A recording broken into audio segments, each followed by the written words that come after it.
Bueno, pues buenas tardes.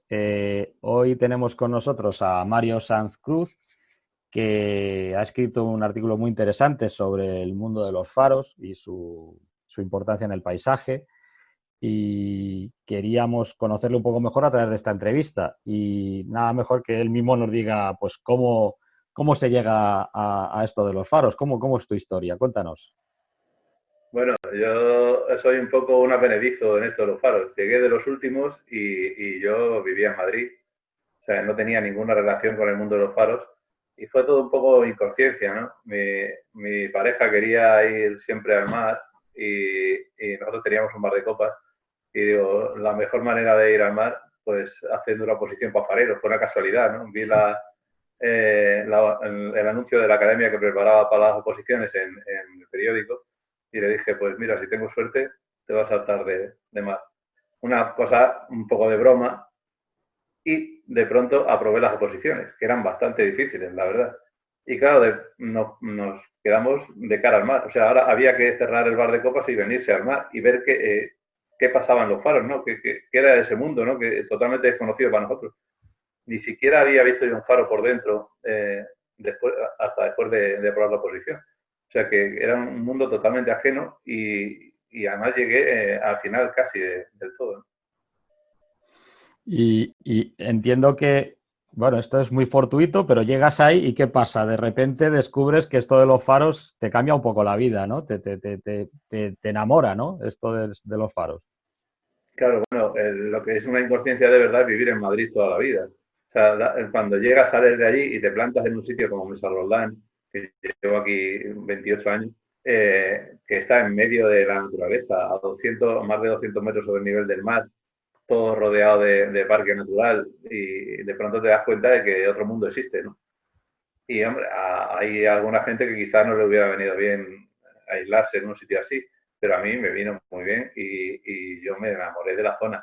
Luego hay una circunstancia que yo aprobé la oposición del 90, hubo una oposición en el 91 y declararon el cuerpo a extinguir.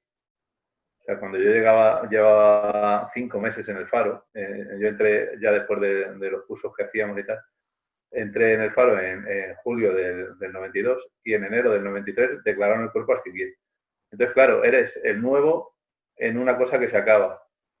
Y tú mismo te planteas una tarea que nadie te ha encomendado, pero dices, esto hay que mantenerlo de alguna manera, ¿no? Hay que mantener la memoria de todos los antecesores, de todo lo que ha pasado aquí, porque además los faros son pequeños mundos históricos por escrito, ¿no? Todo lo que ha pasado está en los diarios de servicio.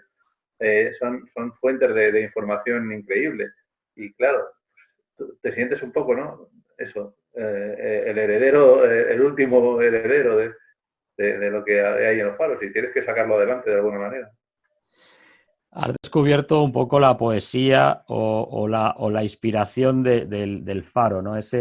Esos entornos naturales en los que suelen estar emplazados, esa inmensidad del mar, esa tendencia que tiene uno a la contemplación en el faro, de alguna manera, pues te ha inspirado, ¿no? Has escrito, has trabajado sobre ello porque de alguna manera has llegado ahí no solamente a conservar un legado, sino que también a experimentar algo, ¿no? Cuéntanos un poco de ese Claro, aspecto. bueno, yo realmente empecé a escribir en cuestiones naturales, ¿no? Porque al llegar aquí, lo primero que me di cuenta es que el Parque Natural de Cabo de Gata era un parque natural alucinante, que lo sigue siendo, pero a nadie le hacía ni puñetero caso, nada más que la Asociación Amigos del Parque Natural, que lo defendía ante las mismas administraciones que lo habían creado, porque las administraciones se pasaban todo por el forro y hacían cada desatino en el parque, que era increíble. Entonces empecé a escribir para la revista El Eco del Parque. Empecé a hacer artículos y enseguida heredamos la revista, un grupo, porque todo estaba cogido un poco por los pelos, y de pronto, pues, los 4 o 5 que habíamos echado un paso adelante, prácticamente heredamos el trabajo entero de la revista y me he tirado 10 años llevando la revista con otras amigas, sobre todo mujeres que son las que han estado llevando el tema. Y a partir de ahí, pues eso, empecé con artículos, luego ibas alargando el tema, empecé a meter cosas de faros, empecé a darme cuenta de que lo que había en los faros era muy interesante y no se podía perder, pues empecé a hacer libros sobre el faro de Mesa Roldán, sobre los faros de Almería, todo lo que iba leyendo y reconociendo, pues iba intentando publicarlo, ¿no? Para que la cosa fuese adelante. Y así, pues, se ha ido multiplicando el asunto, he hecho algo de poesía, he hecho, pero aunque para eso soy un poco un daño colateral. Pero sí hago relato, hago novelillas, he hecho algunos guiones, o sea que hago un poquito de todo, hasta guías de la zona. Magnífico. Quería saber un poco, desde tu reflexión, desde tu experiencia, ¿por qué es necesario conservar los faros? No solamente en el que tú estás ahora mismo, sino los faros en general. ¿Por qué son necesarios de proteger? Bueno, los faros siguen siendo una señal marítima imprescindible, aunque no sea tan importante como era antes, porque antes no había nada más que faros y ahora pues hay otras cosas que se pueden repartir, ¿no? Pero de por sí la luz hay que mantenerla, pero luego la mayoría de los faros son faros históricos, son edificios históricos muy representativos de diferentes épocas, que ahí tenemos desde el siglo I o II hasta hace unos días, o sea que tenemos todo el ámbito histórico. Son edificios totalmente singulares porque casi todos son diferentes, hay algunos más normalizados, pero la mayoría son diferentes y son incluso patrimonio arqueología tecnológica o arqueología industrial, ¿no? Por los equipos que han estado funcionando dentro de ellos. Y las situaciones, está claro, ¿no? O sea, los mejores balcones al mar son los faros. Entonces, yo creo que no hay que dar más motivos. Está claro que los faros son historia, son singularidad y deberían, yo creo que deberían estar protegidos de por sí. O sea, no que los reivindique yo ni nadie. O sea, los faros son como los castillos o como cualquier otra cosa. Son patrimonio nuestro, obviamente. En esa línea, ¿tienes experiencia de rehabilitar o de generar espacios culturales dentro del faro, museísticos? Cuéntanos, desde el que tú más conoces, en el que estás, ¿qué es lo que se ha hecho en ese aspecto de poner en valor? Aquí en Mesa Roldán yo estoy empeñado en eso, bueno, en hacer un pequeño museo que cada vez va siendo menos pequeño y está un poco atascado. Tengo que extenderme. Pero sobre todo siguiendo los pasos de otros grandes museos que se han hecho en España, faros pocos, porque por ejemplo en Portopí hay un faro, el faro de Portopí tiene un museo magnífico, pero claro, ese museo está hecho por las administraciones públicas con todos sus medios, ¿no? Y recoge las ópticas y los equipos de la mayoría de los faros de las Baleares, que son una preciosidad. Hay un faro muy interesante que es Cabo Mayor, en el que se ha hecho un centro de arte que lo hizo Eduardo Sanz, un increíble pintor sobre faros y sobre marinas, que falleció hace unos años y lo sentimos mucho porque a mí me ha ayudado mucho para mis libros. Y lo que se ha creado es un centro de arte precioso sobre los faros y todo el mundo, ¿no? Entonces, yo creo que todos los faros en los que se pudiese, es interesante hacer este tipo de cosas. Ya no te digo solamente museos sobre faros, porque tampoco hay faros, pero sí centros culturales, centros de interpretación de la naturaleza del entorno, que se muevan, que puedan ser visitables y que la gente se mueva y los conozca y los valore. Porque las cosas que se valoran se aprecian y claro, si algún día alguien viene diciendo esto lo voy a derribar porque aquí voy a hacer una organización, pues por lo menos a la gente le da pena y se va a oponer.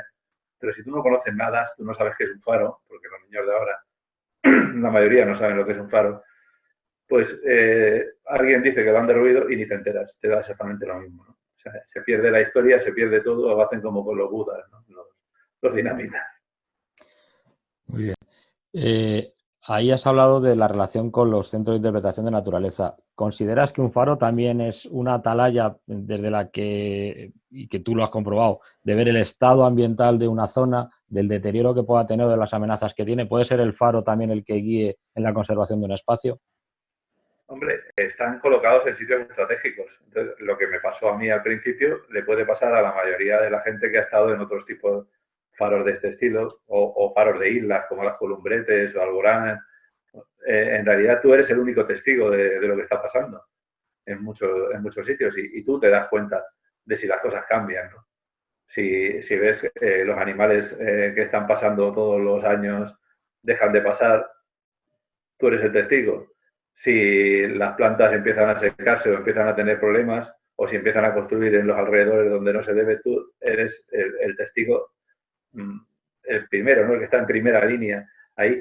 La verdad es que, claro, eso ya está perdido, porque los 4 fareros que quedamos seguimos intentando hacer esto, pero no lo vamos a hacer. Pero sí realmente podrían ser atalayas de observación que se utilizasen por parte de las administraciones o por parte de asociaciones ecologistas o medioambientales, ¿no? También, algunos de los faros. Quería, esto no lo consideres tanto una pregunta como una reflexión. Hay muchísimos oficios que se pierden en la noche de los tiempos, que las revoluciones tecnológicas las terminan arrollando porque es así, porque la evolución tecnológica nos lleva a ello. En el caso de los faros, ¿se pierde solamente un oficio, que es el de farero? ¿Se pierde algo más? ¿Se pierde una memoria colectiva? ¿Se pierde un testigo único de una época? En los faros realmente todo ha evolucionado mucho y claro, ya no es necesario que haya 2 o 3 fareros como había antes, ahora estamos un farero para cada 4 o 5 faros y es muy diferente, pero claro, realmente lo que pierdes es la vida interior del faro, o sea, el faro era el faro y su farero o sus fareros y eso influía mucho en el entorno, influía mucho en los naufragios, influía era un apoyo para todo lo que había alrededor. Los fareros han influido muchísimo en la vida de las personas que vivían en los cortijos cercanos, han dado clase a la gente que vivía en zonas muy aisladas, ¿no? Que no tenían otra posibilidad de aprender y los fareros siempre tenían que ser gente letrada, saber dibujar, saber matemáticas, un montón de cosas, han influido mucho en el entorno. Es lo que comentaba, han salvado a mucha gente, han avisado de muchos accidentes en el mar, aparte de salvar ellos, porque hay faros como este, por ejemplo, que prácticamente no puedes llegar a, si ves un accidente en el mar o avisas a alguien, o tú no puedes llegar al mar con los acantilados que tenemos y los lejos que están. Era el faro tenía su alma, ¿no? Su caracol con su bicho dentro, ¿no? Ahora pues se quedará hecho un caracol más o menos bonito, pero vacío, ¿no? Siempre era ver una luz y sabías que había vida. En escritos, artículos, colaboraciones e incluso en varios libros, entre ellos el último por el que te he conocido y por el que pude contactar para invitarte a participar de la revista Iberae, has recogido parte de todo ese legado, de esas reflexiones, de esas vivencias y de esa documentación. Cuéntanos en este último libro qué es lo que nos has querido transmitir. Sí, bueno, este libro se titula, eso no estaba en mi libro de historia de los faros, se titula así porque es una parte de una colección de Almuzara, que empiezan todos así, y en mi libro de historia del tema, ¿no? Y la verdad es que es como una recopilación de todo lo que he ido haciendo en estos años, ¿no? Llevo muchísimos años recopilando anécdotas sobre faros, experiencias, comentarios que me han hecho otros fareros, entrevistas que yo he hecho. Y aquí está un poco reflejado todo, o sea, está puesto por diferentes temáticas que al final luego se van mezclando, porque es muy difícil en los faros que no se mezclen las cosas, ¿no? Porque en uno habla de faros aislados en una zona, en otros faros complicados de vivir o faros que influyen en la naturaleza y al final, pues eso, todo se va uniendo. Pero bueno, había que dividirlo de alguna manera.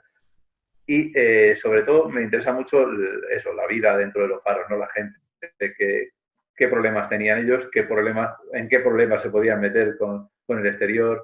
Me interesa mucho el tema de mujeres en los faros, ¿no? Que han empezado en 1969 y terminaron en el 91, entonces ha habido poquísimas.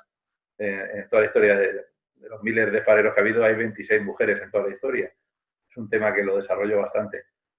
Me interesa mucho mezclarlo con arte, con literatura, porque como comentábamos, ¿no? Los faros son muy inspiradores, pero son inspiradores para todo el mundo, para fotógrafos, para pintores, para poetas, para narradores, para cineastas.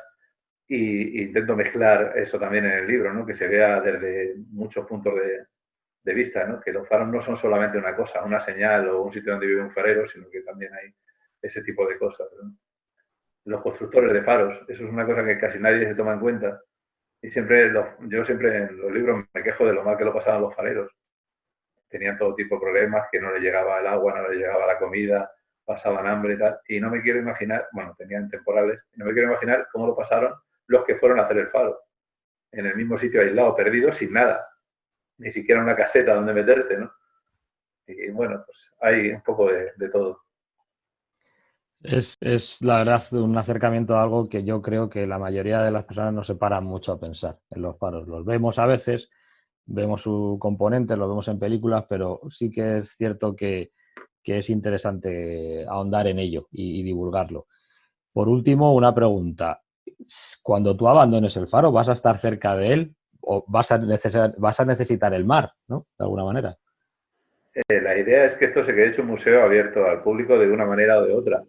Entonces, pues yo tengo que seguir ligado al museo porque la colección es privada, es particular, porque hay 4 cosas que son de la autoría de Portugalete, pero el resto es una colección particular mía.